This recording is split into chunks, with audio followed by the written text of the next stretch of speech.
So something a little bit different this time. From now on, I'll be introducing a new format which will be called From the Blu-ray Archive, to review older or catalog Blu-ray titles that are not necessarily new recent releases. So our first From the Blu-ray Archive review is the 1997 IMAX documentary film Super Speedway. So before IMAX cameras were used as a dramatic tool by big Hollywood directors like Christopher Nolan or Brad Bird to film certain sequences of their movies, IMAX cameras were primarily used to film documentaries. These documentaries can be about animals, dinosaurs, space, and all that kind of stuff. So what is Super Speedway about? It centers on Mario and Michael Andretti, a famous father and son duo of race car drivers. The first half of the film essentially shows how these types of race cars are designed and built, and also shows Mario and Michael Andretti racing against each other on the racetrack, and also footage of the 1996 racing season. Then there's the second half, more or less revolves around restoring a 1964 race car that Mario Andretti used to drive. Oh, and it's all narrated by Paul Newman. What emerges is among the strongest and lightest objects that all the technology and money in the world can buy. I can imagine movies like this will definitely feel very immersive when viewed on 8-story screens. You can believe me on this because I have personally seen The Dark Knight Rises on the largest IMAX screen in the world in Sydney.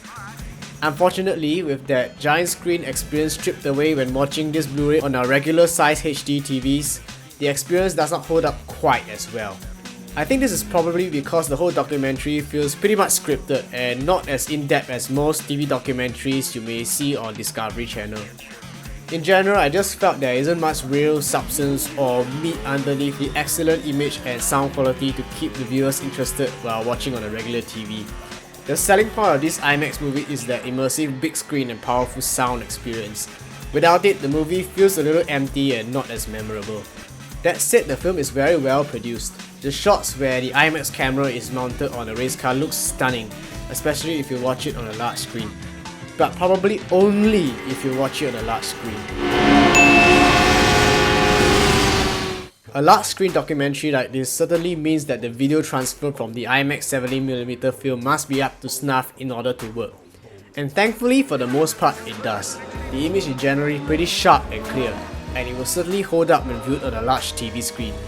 About the only minor downsides that fall short of making this disc a true reference quality is that there are some film scratches and dirt here and there, but that is expected of a film made in 1997.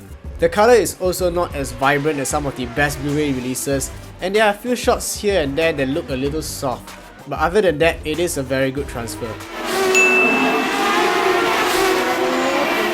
The audio is probably the real reason you will want to get this disc, but I must warn you, this track is loud. You do not want to watch this late at night. But it's loud for a good reason, because this audio track is meant to literally make you feel like you are right next to a real race car. If you have been a spectator near the track at an F1 race, I can assure you that this audio track will make you feel like you are there again.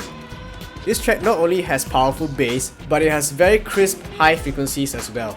Cars will whiz past you and across the room in the surround channels very convincingly. It is also interesting to know that since IMAX cameras are notoriously loud, all the dialogue you hear is re-recorded in ADR. So dialogue as well as the narration is also very clear. So if your screen isn't big enough to carry over the IMAX experience, at least this audio mix can. Just be careful of the volume knob.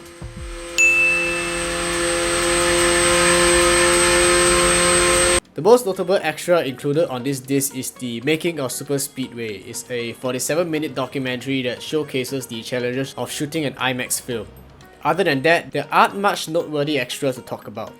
So, would I recommend this disc? Well, the movie is only 50 minutes long, and without the IMAX theatre experience, there isn't much actual insightful documentary material in the movie itself. Furthermore, at least at the time I bought this disc, it cost the same as other full-length Blu-ray movies.